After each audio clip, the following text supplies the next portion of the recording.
ఆదిలాబాద్లోని ఆలయాల్లో ఆధ్యాత్మిక శోభ సంతరించుకుంది. కార్తీక పౌర్ణమి సందర్భంగా ఆలయాలకు మహిళలు భారీగా తరలివచ్చారు. వేకువజాము నుంచే ఆలయాలకు తరలివచ్చారు. శ్రీరామచంద్ర గోపాల కృష్ణ మఠాధిపతి యోగానంద సరస్వతి చేతుల మీదుగా ప్రత్యేక పూజలు నిర్వహించారు. వేలాది సంఖ్యలో దీపాలు వెలిగించి ఉత్సవాలు జరుపుకున్నారు. ఆదిలాబాద్లో కార్తీక పౌర్ణమి వేడుకలపై వివరాలు మనకు శ్రీనివాస్ అందిస్తారు.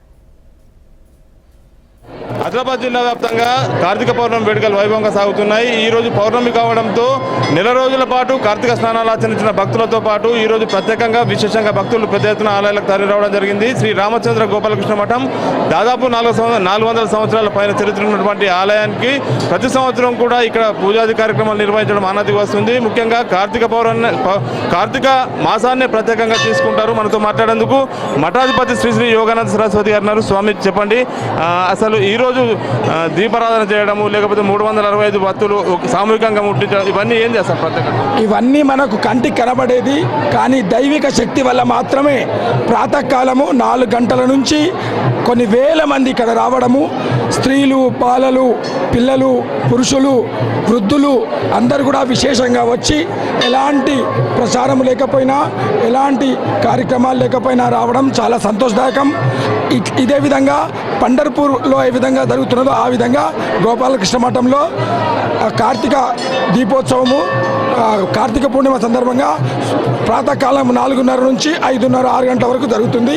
దీంట్లో ప్రతి ఇంటి నుంచి కూడా తప్పకుండా భక్తులు వచ్చి పాల్గొంటారు. అంటే కార్తీక మాసము ప్రతిరోజు కూడా వేకోజామున చాలా మంది కార్తీక స్నానాలు ఆచరిస్తారు. దీనివల్ల ఎలాంటి ఫలితాలు ఉంటాయి? ఫలితము మనం ఆపేక్షించకూడదు. మనకు కావాల్సింది ఏంటంటే పవిత్రమైన భావన. భగవద్గీతలో మొత్తం చెప్పబడ్డది. ఫలితాన్ని ఆపేక్షించకుండా మనం కర్మ చేయాలి.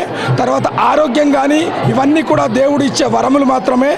మనమందరం కూడా హెల్త్ కాకుండా మానసిక ప్రశాంతత లభిస్తుంది, ఆధ్యాత్మిక శక్తి లభిస్తుంది.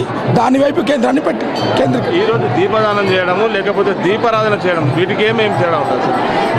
కార్తీక మాసం మొత్తంలో దానాలకు చాలా విశేషం ఉన్నది. అన్ని రకాల దానాలు చేస్తారు. అందులో కుష్మాండ దానము మరియు భూదానం చేసిన ఫలితము, ఉసిరిగా మీద దీపం పెట్టి దాన ఫలితము, తర్వాత అలానే గోదానము, ఇవన్నీ కూడా చెప్పబడ్డాయి. మొత్తంగా చాలా మంది భక్తులు పెద్ద ఎత్తున తరలి రావడం జరుగుతుంది. వేకోజాం నుంచి కూడా ఆలయాలను కూడా సందడిగా మారిపోయాయి. ప్రతి వారు కూడా మహిళలైతే ముఖ్యంగా దీపాలు తీసుకొని వచ్చి దీపారాధన కార్యక్రమాలు నిర్వహించుకుంటున్నారు. చాలామంది కూడా భక్తులు దీపారాధనలో సామూహిక దీపారాధన చేస్తూ ఉన్నారు. వేకువజాము నుంచి కూడా ప్రత్యేకంగా చెప్పుకుంటున్నారు. రామకృష్ణ గోపాలకృష్ణ మఠంతో పాటు ఇతర అన్ని దేవాలయాలు సందడిగా మారిన పరిస్థితి కూడా చూసుకోవచ్చు. ప్రస్తుతం ఉదయం నుంచి కూడా భక్తులు పెద్ద ఎత్తున తాకిడి పెరిగే అవకాశం ఉన్న నేపథ్యంలో నిర్వాహకులు కూడా పెద్ద ఎత్తున ఏర్పాట్లు చేశారు. ఎక్కడ కూడా ఇబ్బందులు తలెత్తకుండా నిర్వాహకులు ఏర్పాట్లు చేశారు. ప్రస్తుతం అయితే గోపాలకృష్ణ మఠం, ఈ మఠంలో కార్తీక మాసం ప్రత్యేకంగా దీపారాధన చేయడం, దీంతోపాటు కార్తీక స్నానాలు ఆచరించిన భక్తులు పెద్ద ఎత్తున తరలి రావడం అనేది ఆనవాయితీగా వస్తుంది. మనతో మాట్లాడేందుకు కొంతమంది భక్తులు ఉన్నారు. ఏమేం చేస్తారమ్మా ఇవాళ? ఏమేం ప్రత్యేకత? ఇది ఆశ్వయుజ పౌర్ణిమ, కోజాగిరి పౌర్ణిమతో కార్తీక స్నానాలు ప్రారంభిస్తారు. ఆదిలాబాద్ పండరిపూర్లో కూడా ఈ విధంగానే ప్రభాత హారతి అని ఇస్తారు. కాగడా హారతి, కాగడాలతో హారతి ఇస్తారు. చివరి రోజు కార్తీక పౌర్ణిమ రోజు